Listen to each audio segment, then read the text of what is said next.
ដាច់ផ្ងាតោង3គ្រោះថ្នាក់ដែលម្ចាស់អាជីវកម្មរស់ស៊ីចាប់ពី1ឆ្នាំទៅដល់6ឆ្នាំ5ឆ្នាំ6ឆ្នាំដែលអ្នកត្រូវជៀសវាងបើសិនជាអ្នកមិនចង់ឲ្យអាជីវកម្មអ្នកដួលខាតធនដួលរលំខ្មាស់គេទី1អាការៈអតិថិជនបាត់ឃើញ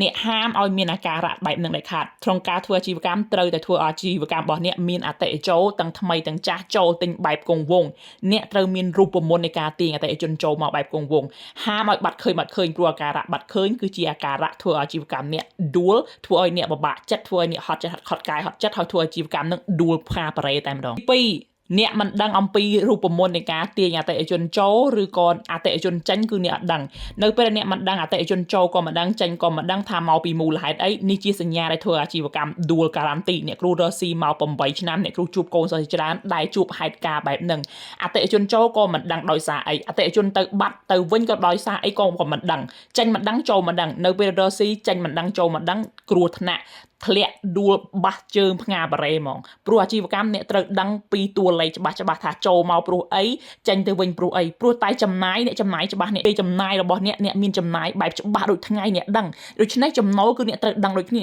ដឹងដូចថ្ងៃដូចគ្នាតោះណាទី3អ្នកមិនមានរូបមន្តរក្សាទុកអតិថិជនចាស់មានអាជីវកម្មច្រើនមកប្រឹក្សាអ្នកគ្រូដោយសារបាត់អតិថិជនចាស់ទៅឲ្យគូប្រជែងសញ្ញាបែបហ្នឹងនៅពេលអ្នកមិនដឹងថាទុកអតិថិជនចាស់បែបម៉េចនេះជាសញ្ញាកញ្ញាដួលតែម្ដងព្រោះអាជីវកម្មមិនអាចរស់នៅបានដោយសារតែអតិថិជនថ្មីរហូតទេតែរស់បានដោយសារអតិថិជនចាស់តែអ្នកត្រូវតែមានវិធីមានរូបមន្តទាញទាំងថ្មីទុកទាំងចាស់ឲ្យបាននៅក្នុងដៃរបស់អ្នកត្រូវដឹងបើមិនដឹងកន្លែងហ្នឹងគឺសញ្ញាដួលហ្មងទី4គឺគ្មានរូបមន្តដែលធ្វើអាជីវកម្មរត់ដោយអូតូម៉ាទិករត់ទាញអតិថិជនដោយខ្លួនឯងលក់ដាច់ដោយខ្លួនឯងដោយមិនចាំបាច់មានម្ចាស់នៅអ្នកត្រូវចាំថាអ្នកនឹងរាងកាយរបស់អ្នកនឹងវាមានដែនកំណត់អាជីវកម្មរបស់អ្នកមិនអាចពឹងលើអ្នករហូតបានទេព្រោះអ្នកថ្ងៃណាមួយអ្នកឈឺអ្នកមិនធ្វើការមិនកើតអ្នកធ្វើអ្នកចាស់ទៅអ្នកត្រូវតែធ្វើអាជីវកម្មនឹងឲ្យវារត់ដោយអូតូម៉ាទិកដោយមិនចាំបាច់ពឹងអ្នកតែបើសិនជាអ្នកមិនអាចដកខ្លួនចេញពីអាជីវកម្មបានទេនេះគឺជាសញ្ញាគ្រោះថ្នាក់ដែលធ្វើអាជីវកម្មនឹងដួលព្រោះតែអ្នកប្រើកម្លាំងក្នុងការរត់អាជីវកម្មហ្នឹងគឺបានថាអ្នកដូចមានកូនង៉ែតជាប់ខ្លួនគ្រប់ពេលវេលាអញ្ចឹងនេះគឺជាសញ្ញាដែលដួលធ្វើឲ្យដួលតែម្ដងព្រោះថ្ងៃណាមួយអ្នកនឹងហត់កាយហត់ចិត្តហើយអាជីវកម្មវាធ្វើឲ្យមនុស្សស្រីយើងអ្នកហ្នឹងមានបញ្ហាមិនថាហត់កាយហត់ចិត្តហត់រឿងបុគ្គលិកហត់រឿង